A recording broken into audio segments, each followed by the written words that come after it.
Usually I start the blacksmithing video opening before I blacksmith, but I didn't today because, well, today was a little bit different, a little bit distracted. So this is kind of like the flashback version. So let's have some fun with it. I got a few things done. I worked on 3 projects, but mainly the drawing out the 257 layer billet, something like that. So let's see how that went, and maybe I'll talk about the other stuff at the end. Well, look what I found in my forge. This is a consequence of having chipmunks and mice take up residence in your shop. Ultimately, they attract snakes, and somebody's lost his skin or her skin, so that means it's a little bit bigger than they were. And I found snakes in here before. I found snakes. Actually, I found a snake one time that was draped right over the top of that where I stacked my wood. It was like, I don't know, maybe a year ago, something like that. So, yeah, fun.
Okay, I did my blacksmithing today.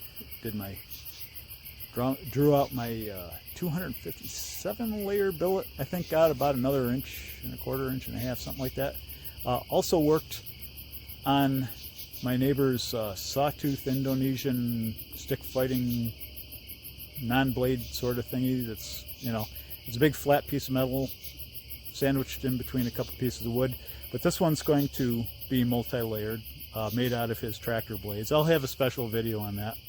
And I also worked a little bit on my leaf spring katana, which is barely the length of the katana, but it is there.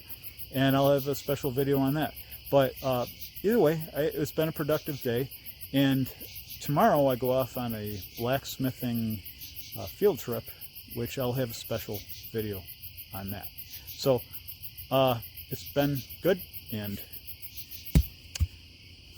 hope you had a good week. Stay well. Be good. See you on the other side of it. Take care.